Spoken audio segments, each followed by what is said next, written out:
Trona, California, was trying to bounce back. Then an earthquake hit Trona, California. The biggest earthquake to hit California in 2 decades ago, one of smallest, hardscrabble towns in the state as a prime target.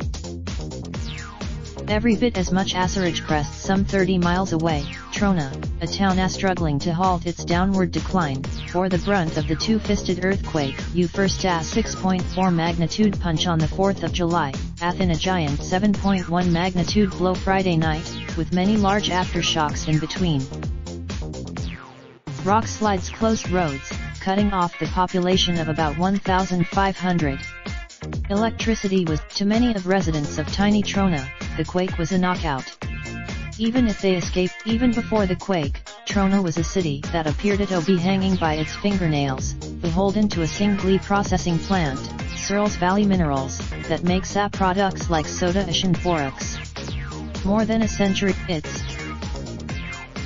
and the quakey homes as the town's more active citizens were trying to stage a civic comeback that would include a lush new park, community center, and a cleanup campaign called Trona. It would be no easy comeback.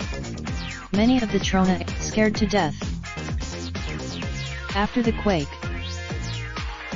Those who remain say they stay in Trona because it's a bargain. Mike Ashford. But with some residents living on fixed incomes or the margins of society, the quake creates a crisis.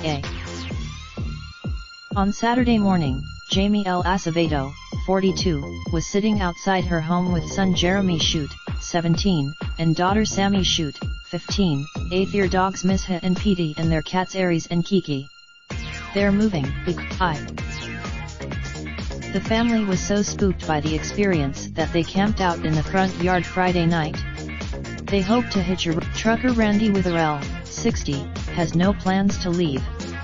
He loves Trona, but the quake took its toll. The bricks deck for they. As a community, however, Trona is reeling from damage to its old guest house museum, a former apartment across the street from a minerals plant that depicts the town's early mining days.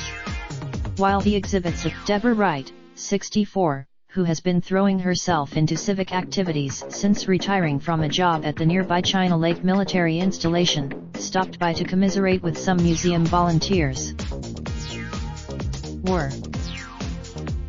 Weave. This article originally appeared on USA Today. Raindrop, truck top, smoking, no cooking the hot pot. Fucking on your bitch, yeah, that. Looking up, open the park pot.